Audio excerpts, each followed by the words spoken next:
What's up, my pack rats? Pac-Man Case here, back at you guys with another video, and this one is off the rails. I'm telling you, I have gone insane. Crazy. The pickups, the fines, garage sales, man, you name it, it is not ending. Right now is the season of seasons to get all of this cool stuff.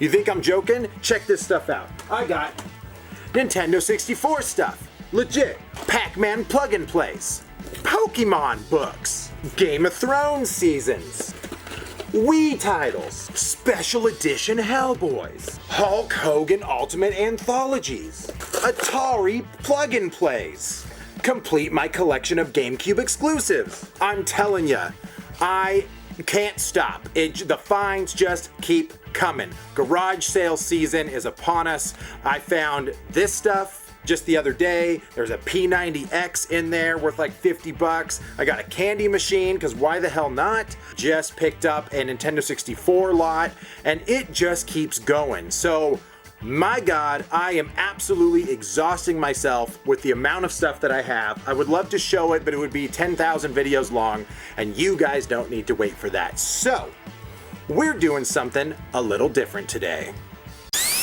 That's what I expected.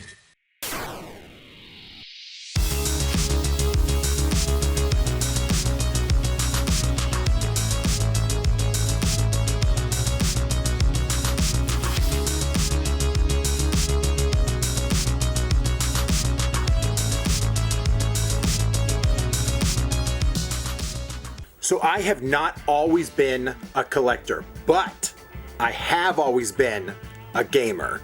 We are talking Nintendo, Sega Kid, 64, Xbox, PlayStation 2, and keep that going. I have always loved playing the games that come out for these systems. This is actually a video response to my new friends, Retro Rivals. If you guys have not checked their channel out, they are awesome. They are a husband and wife team. They have their kid on there sometimes. They've got a sick game room, and they go live quite often. So if you guys ever jump onto their channel, go give them a sub, tell them Pac-Man Case sent ya, and check them out. They actually did a call out, and they asked, and they thought this was going to be a very hard question to answer. And I was the first to admit, I was like, no problem. I'm gonna totally know exactly what these games are. Their question was, what are your top games of all time? It seems like something that's very simple to answer, but I promise you, it is difficult for you to have to go through your entire games library and pick out the 10 that you love the most. It's like choosing your favorite kid. There's no such thing. I love them all, but I did it. I got it down to 10. So stick with me, guys. I'm gonna go over my top 10 games of all time.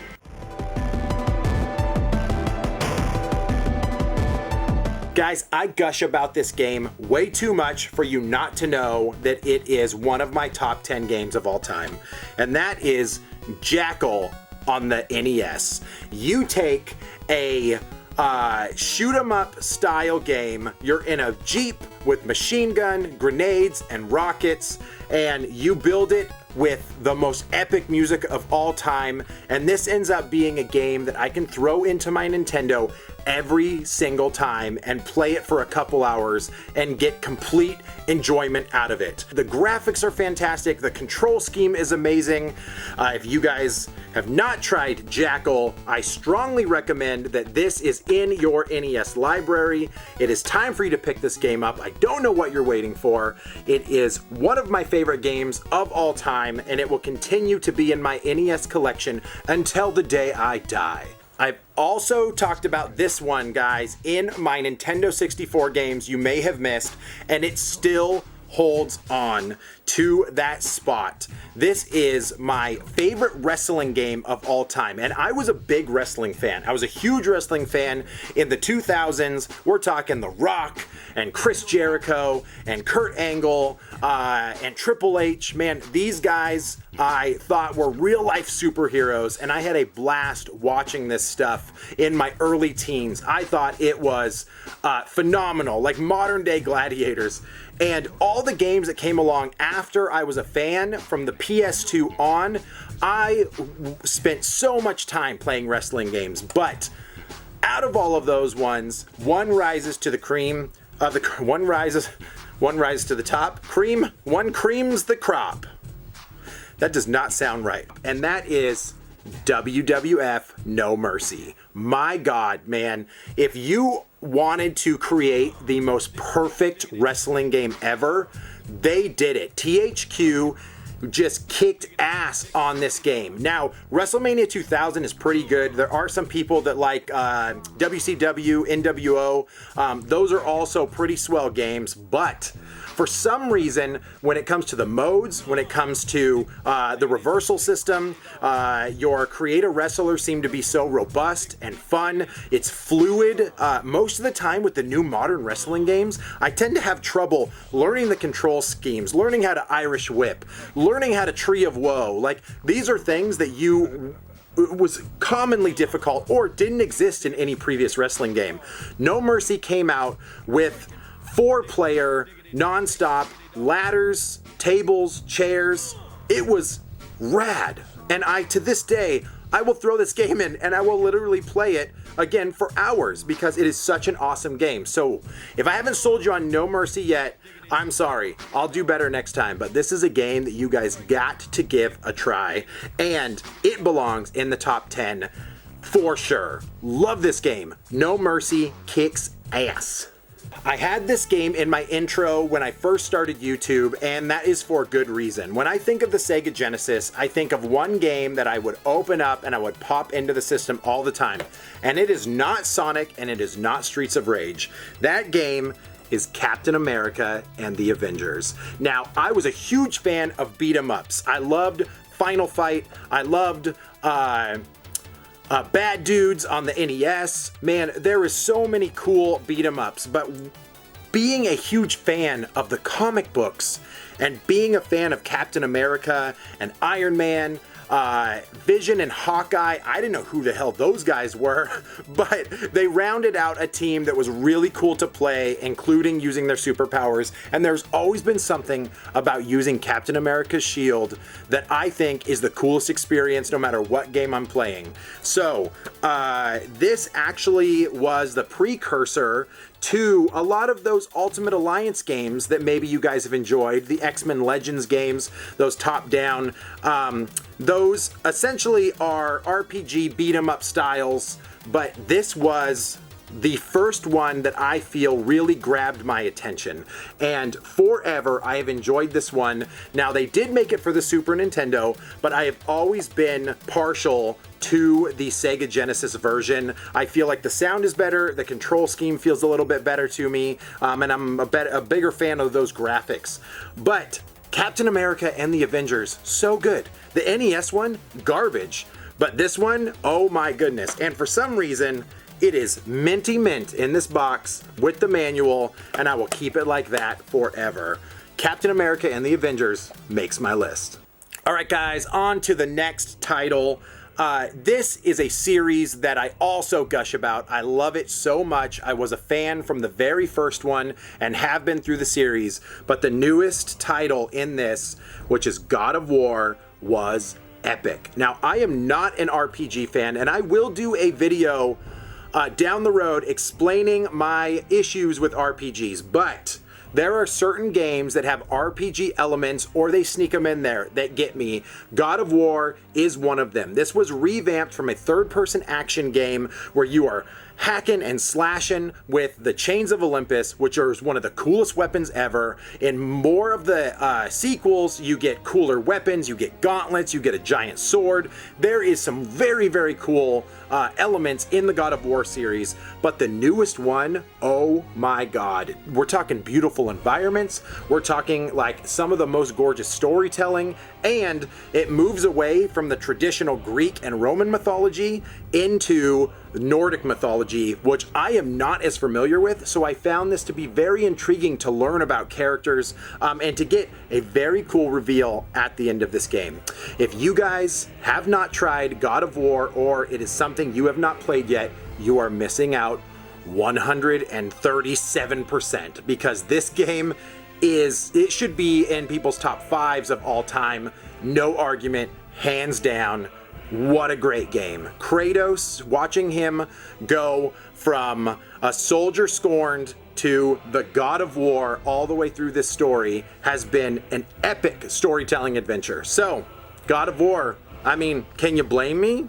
Spoiler alert for this list. You guys are going to see some fighting games on there. When I said I was a gamer, I truly fell in love with fighting games early on. We're talking like the Killer Instincts, the Street Fighters, the Mortal Kombats. I was the guy in the arcade that fell in love with that machine while everybody else was playing some racer or whatever, pinball.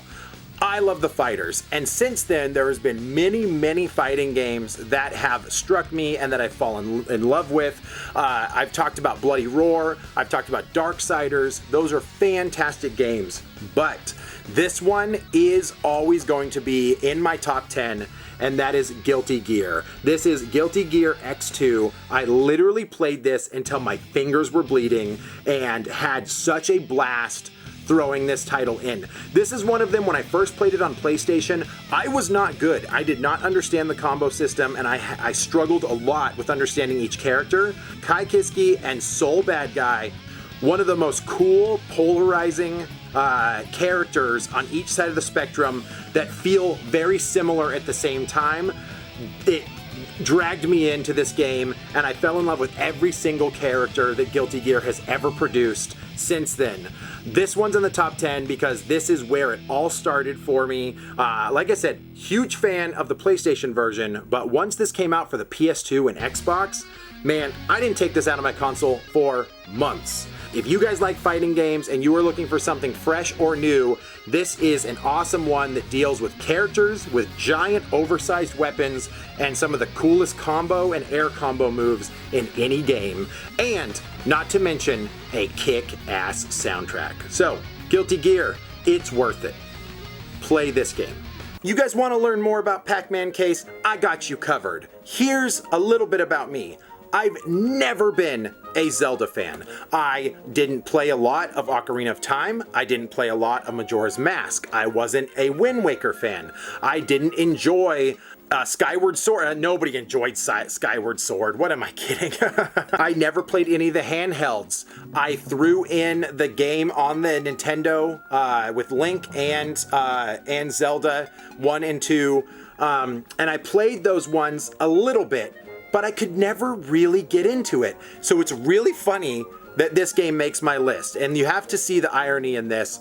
I would have never put a Zelda in my top 10 until recently. Most people think, oh, he's gonna say Breath of the Wild. No, I am not. What I am gonna say is Link's Awakening. Oh my God, guys, not being a Zelda fan, and playing some of the games, Twilight Princess I probably played the most out of all of them, so I do know the history about Zelda and Link's Awakening. So this was originally a handheld game that got the remake treatment, and man, did they do it right. I love this from beginning to end. Anything from the weapons that Link gets, the animation style, the graphical style, the environments, the way that they transitioned the original handheld version to this was phenomenal. I have never felt that whimsical feel. So I've played a lot of games, right? I play a lot of games, but I've rarely been able to sit back and be like, man, I am really enjoying this world that this game is creating, and Link's Awakening took me there. This is one of the few Zeldas that I have actually beat. I've played Breath of the Wild, guys. I do enjoy Breath of the Wild, and one day I will beat that game. But Link's Awakening literally took my heart from the get-go, and man, I will put this game in and replay it again and again and again, and I haven't even found all of the seashells, so I got more to play, I'm telling you. My Switch doesn't get as much love as it needs to, and Link's Awakening was one of those games that actually gave me a reason to pick my Switch up, other than Tetris 99, because I can't get enough of that game. It's addictive. Help me. I need to stop playing Tetris 99. Legend of Zelda, Link's Awakening, that windfish, gotta get woken up, and you guys know what I'm talking about if you've played the game. This is awesome. My God, Nintendo, Well done. You got me. This is a guy that doesn't play Zelda titles very often, and you got me with this one. Top 10 now. Give yourself a round of applause. All right, pack rats, listen up.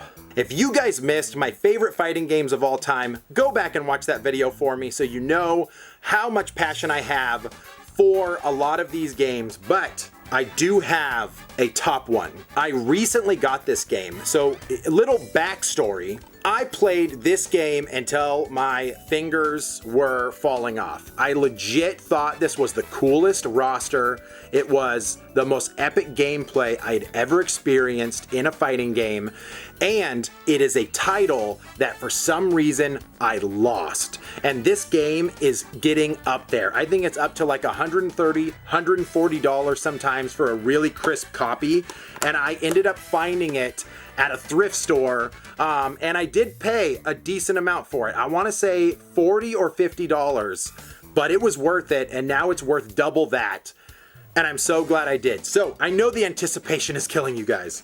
This is Marvel vs. Capcom 2. Now, I want to take you for a ride. If you want a fighting game that gives you the biggest roster, some of the coolest characters, music that stays with you forever, I don't know if it holds up still. It still does to me. It little haunts me in my dreams. This game, wow. Man, I played it in the arcade once it got ported over. This was in my system for my PS2 almost exclusively. I can't say enough great things about this title.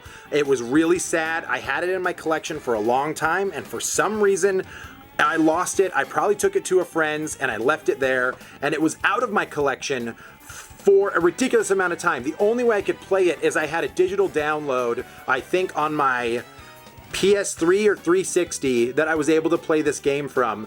But now that I have the physical copy, I feel like I'm complete with Marvel vs. Capcom 2. I'm a cheap player, I'm not gonna lie. I pick Cyclops, I pick War Machine, and I throw down on Captain America. That's normally my main three, and every single time, I just wanna hear that beautiful, beautiful sound. Proton Cannon! Basically what I'm saying is I love the game, I love the characters, and that's why it's in my top 10. Woo! Okay, let's get a little polarizing here.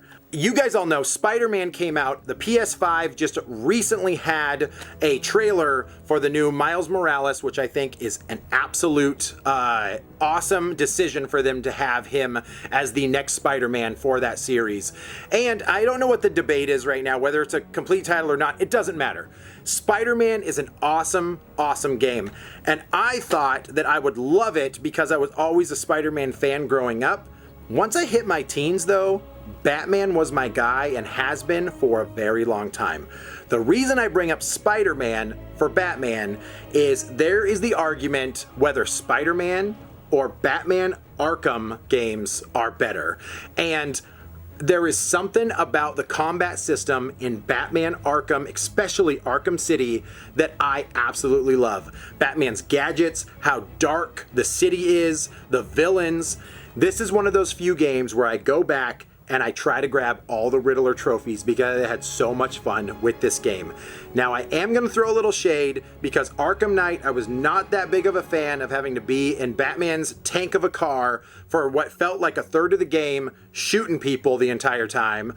So I take it back to Arkham City where I felt he had free range, some of the coolest traveling ability, and being able to take out a group of bad guys felt so exciting. Now, I said earlier, I brought up Spider-Man, and it is a great game, but I have struggled to feel like I can get that combo system down as well as Batman. So, question for this video, guys. Let me know in the comments below, are you a Batman or are you a Spider-Man fan for the most recent games? So, the Arkham series or the new Spider-Man game that came out for PS4. I would like to know what one you guys personally like. Batman is my guy. It's one that my wife sat and watched me play for ages, and I loved it. And sad story, my PS3 died and I lost everything, so a reason to go back and play this game now. I told you guys we were going to have some fighting games on this list, and this next title is no different. This is Super Smash Bros. Melee. Oh my goodness, man. I I threw down on this game so much. I was an early adopter of the original Smash Brothers on the 64. I loved it. My main guy is Ness. I have always played Ness. I love his character, even though sometimes he's slow and his recovery sucks. I have such a blast playing with Ness that it doesn't even matter. Unless I'm playing Ultimate Online, and then I hate all of you because you guys are good and I thought I was okay, and then you play online and realize how bad you actually are. Thanks a lot. Thanks a lot, 12-year-olds that kicked my butt off of a tower. I really appreciate that. Back to Smash Brothers. This game, man, oh my god, every single Nintendo character, at least what I thought was every single Nintendo character back in the day, filled this roster and made this one of the coolest games. It's one of those that no matter what player it is, I can pick it up and I can enjoy this game. They made tweaks, revisions, they changed the speed of a lot of the characters, they changed your ability and your moves, and oh my god, this GameCube game hit a home run when it came to Smash Brothers. Now since then, all the other titles have been fun, man. The Smash Brothers on Wii and Wii U and the newest Ultimate, which is absolutely epic, but this one started it all. And if I'm gonna sit down with a group of friends, GameCube controllers in hand, I'm gonna play it on the OG GameCube, and we're gonna throw down on some Smash Bros. So, call out. You guys will ever wanna come over and challenge me on Smash Bros, I'm ready. Listen, gangsters, this next one was also a GameCube game and not originally on the GameCube. You might already know what I'm talking about because I have completely lost my breath being able to talk about Metal Gear Solid. Now, I was a Metal Gear Solid fan from the PlayStation. I was that kid in his bedroom until 2 o'clock in the morning. I'm facing an Apache helicopter that Liquid is flying, and I've got a rocket launcher, and I'm trying to figure this out by flipping through a strategy guide that I printed out online. That's how much I wanted to beat this game, and how much I wanted to make sure that I was getting as much out of it as humanly possible. So, because I love that game so much, when they announced that they were going to be remaking it with new graphics, they were going to be using the Metal Gear Solid 2 Sons of Liberty engine on the GameCube and re-releasing it as Metal Gear Solid The Twin Snakes, I freaked out. I literally bought this day one, and I think that this is still one of the best stories, one of the coolest games. I had the most fun with Metal Gear Solid, and the character development has been awesome. If you guys haven't played this game, I've got a couple things to talk to you about. Number one, Psycho Mantis is awesome. Number two, Revolver Ocelot is awesome. Number three, you have a sweet battle, and is the first time that I had to pop a pill when I had a mano-a-mano match with Sniper Wolf, and every single character just leaves a mark on you with this game. Snake, David Hayter's voice is so iconic. It just rings in your ear. It is one of the few games where you incorporate the box with the game. And I've talked about this before, guys, but for you to get past one of the first spots in the game, you actually have to read the back of the box to find out what your codec is to be able to talk to Meryl. So if you guys need a little pointer, it's 140.15, and that is how you're able to talk with her for the first time, and it tells you to look at the back of your box. So I'm telling you, those memories, those epic memories of the Metal Gear Solid game and then the franchise thereafter have been awesome. Now, yes, I have some gripes about some of the games that were made thereafter, but when I go back and I play this one and I'm getting all the key cards and I'm taking care of Liquid at the end, oh God, it's so awesome. It's so awesome, and I can't say enough about this game.